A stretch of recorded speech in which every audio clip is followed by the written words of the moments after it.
Chapter 14. Innocence Charmed. A day did not go by after Verona's departure when the queen did not submit to the compulsion to consult the magic mirror. Hearing her father tell her how beautiful she was helped lift her spirits, but she felt more alone than ever. Perhaps it was the loss of her husband and her loneliness that brought her to the mirror each day. But she felt there was something else that compelled her to seek her father's approval and love. Sometimes she felt she had to look in the mirror simply to reassure herself she was in the world, that she was human and not simply a floating gray mist haunting the walls of the castle. She felt real and alive when she looked into the mirror. She felt empowered by her beauty. No, not just empowered, but invincible. The queen's life became a monotonous routine. Each day, after she consulted the magic mirror, she would retreat to her dungeon. It wasn't until long after the sisters' departure that the queen had remembered the gift the sisters had spoken of during their last visit. She had been so consumed by the mirror that she thought of little else. But months later, a note arrived from the three, reading only, "How are you faring with our gifts?" The note had reminded the queen that the sisters had left something for her in the dungeon.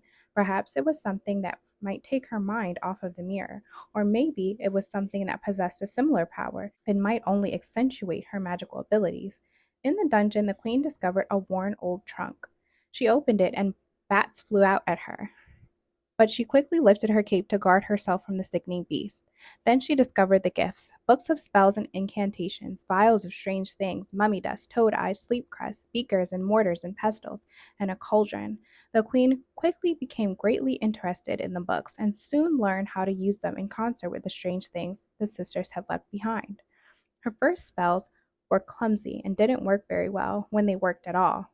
Early on, she attempted a spell to make her hair, already black, darker than the raven's feather, but instead of transforming her hair to the color of the bird's wing, it imparted the texture, and the queen spent days attempting to hide her feather covered head from the court until she discovered a way to reverse the spell. Another time, she inadvertently dyed her hands green and scarred them with warts. And then she attempted a potion that would make her voice more mellifluous than anyone in the lands, which resulted in her croaking like a toad. When she tried to create an antidote, she sang like a bird and hissed like a serpent, before she at last regained her own voice. What the citizens of the kingdom assumed to be just another of the queen's lapses into reclusive sorrow turned out to be week, then month, then year-long retreats into her chamber, antechamber, dungeon, and the morning room to practice the mystical arts. Apart from her chambers in the dungeon, she spent a great deal of time up in the parapets, surveying the kingdom, perhaps searching for anyone, anything that might be a challenge to her beauty. It should have bewildered the queen that she had become so closed off, so cold, but she reasoned it was understandable. She never wanted to experience the pain she suffered when she lost her husband, never again, and she wasn't without everything. In her beauty, she had something that would make people love and admire, perhaps even fear her, and she intended to keep it by any and all means at her disposal. She imagined her heart as a broken mirror, its pieces jingling inside her, a thought that made her feel entirely inhuman.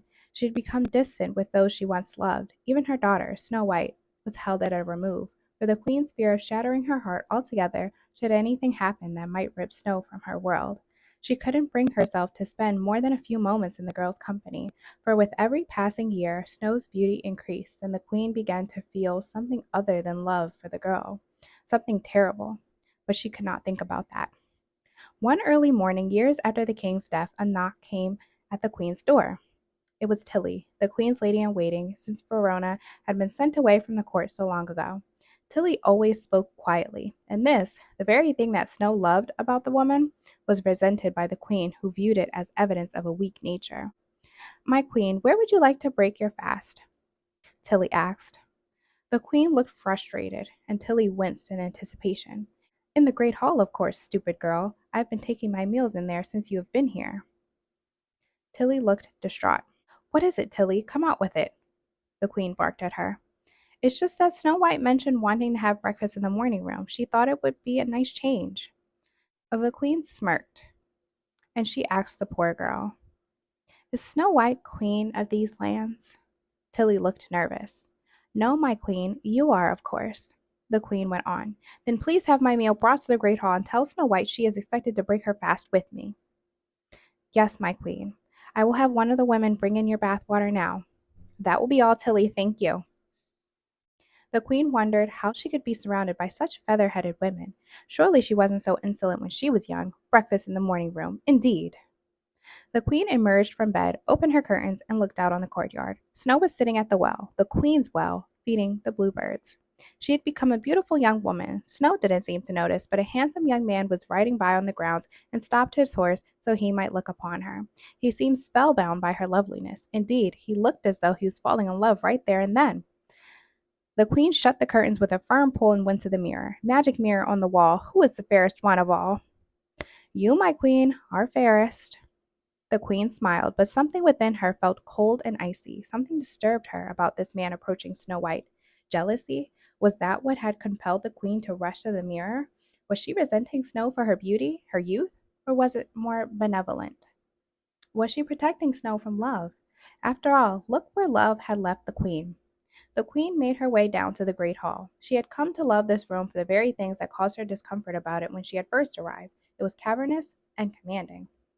She felt like a queen here, and it pleased her to sit regally on the throne while the arched stained glass windows cast a lovely blue light in the chamber. Snow was sitting to the right of the head of the table, looking pure, innocent, and beautiful. The queen made her way to her seat and stood staring at Snow, who was already seated. She gave the girl a look and nodded to motion that Snow should stand to greet her mother. Snow hesitated and then stood.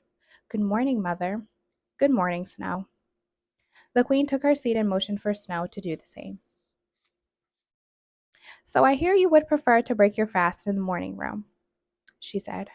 Yes, I thought it might make for a nice change. This room is so large just for the two of us. I remember when I was a little girl, we would have family meals in the smaller dining hall or in the morning room. Enough!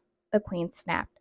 But inwardly, the queen recalled how happy those days were. She couldn't bring herself to dine in those rooms now. It hurt her too much without her husband. And Snow, all grown up, the innocent girl becoming a beautiful woman, the queen looked up at the stone beauty above the mantel. She looked stern and disapproving, as if she were reading the queen's thoughts.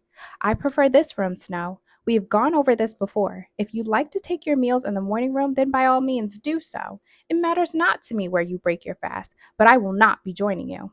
Snow looked disappointed. I would never see you at all if we took breakfast in different rooms, she said. Indeed. Snow just shook her head. I am growing weary of your attitude, Snow White. I won't have you casting such looks at me. I said you could take your meals in any room you desire. What more do you want from me? Snow White looked at her mother with sad eyes. Nothing, mother. Never mind. Very well, then. There is something I've wanted to mention for some while now. I think it is time you take on responsibility. You have no skills to speak of, and as you don't seem to have any suitors, we cannot assume you will be married. Snow looked confounded. I've told Tilly to provide you with some working clothes so you may help her with some of the chores around the castle. I think it will do you some good. I don't mind helping Tilly. I often do, anyway, Snow said. The queen went on, but I won't have you ruining your nice clothes. You should wear something more appropriate to the task at hand. Of course, mother. Go to Tilly, and she will dress you in rag wear. That will be suitable for the kind of work we'll expect of you. Snow stood up and left the great hall in a hurry. The queen heaved a deep breath. She thought back to herself at the brink of womanhood, and of something Nanny had told her then. Do not believe your father's lies, my little girl. He doesn't see you as you are, and I fear for your soul should you ever let his darkness linger in your heart. You are beautiful, my dear, truly. Don't ever forget that, even if I am not here to remind you. She had always been beautiful, and now her father, whose spirit was captured within the mirror, was bound to tell the truth. The queen felt an immense power in that. She got up from the table, went through the arched doorway, then proceeded down the hall and stopped by the tapestry with the image of a large apple blossom tree filled with blackbirds. She remembered the story she had told Snow so many years ago about the woman who could turn into a dragon. She now felt much like that woman, isolated and alone, so different from anyone she knew. She moved the tapestry to the side and revealed a passageway leading to the dungeon. As the queen made her way down the stairs, she dragged her hand across the stone walls. They felt cold and hard to her touch, and she liked that. She opened the windows to give the room some air and saw a large black crow sitting on the ledge. She had not been spending as much time in the dungeon as she had when she first discovered the books and potions, when it was all new. But she still spent many of her late afternoons and evenings there. Over time, she had become more familiar with the sisters' books and spells inside. Many of them kept her looking young and fair, but she'd recently been experimenting with some other kinds of spells. She had beauty and power, but she wanted more. The books and spells had been intimidating and alien when she first dabbled in them, but now their dusty leather covers, some embossed with silver death's heads, others clearly marked for which aspect of magic was detailed within, looked less sinister and more beautiful. She recalled how clumsy her first spells were. Now the books were as familiar as old friends, striking black birds that searched the skies, bringing her news from the outside world, the queen said, recalling the story she told Snow that rainy evening so long ago. A crow hopped in the window as if summoned and looked at her with its yellow eyes. She decided to let him stay and keep her company while she read the sisters' books. Then a voice called out to her from above, "Excuse me, my queen, are you down here? It's quite urgent."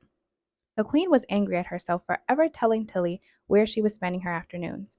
True, the chamber she was in was remote, but that did not mean that a nosy visitor wouldn't stumble upon her laboratory. She would immediately have one of the workmen install a sturdier door with a stronger bolt to seal off the dungeon chamber.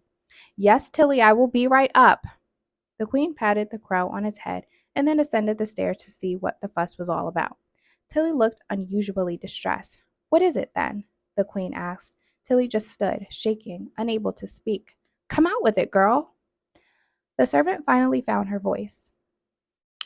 "It's Snow White. She was helping me fetch water from the well, and somehow she toppled over the edge." The queen rushed out of the room and into the courtyard, where she found Snow lying on the ground, soaked and unconscious. A distressed young man, the same one the queen had seen riding on the grounds, was bending over her body. Now that she saw him up close, she recognized him as the young prince from a neighboring land. The queen turned her attention to her daughter's limp form, and her heart stopped. Her mother, her husband, and now her daughter, dead. The queen was paralyzed with fear and grief, and then Snow began to cough. Water spilled from her ruby red lips, and she blinked open her eyes. "Thank the gods," the queen said, clutching her hands to her chest and embracing the girl. The prince looked utterly relieved. He placed his hand on her cheek tenderly and said, "Thank goodness you're alive." Snow looked up at him with her father's eyes, good eyes, and said, "Thank you." She was clearly smitten with this young man. The queen stepped in and said, "Thank you, young sir, but I will take over from here." "Of course, my lady. May I call again tomorrow afternoon to check on the fair maiden?" The queen could tell he was falling in love with her. "Perhaps, if she is up to it. Tilly will take you around the back end of the courtyard if you would like to refresh yourself before you depart. Thank you for your assistance." Then the queen grabbed Snow by the arm and whisked her away into the castle.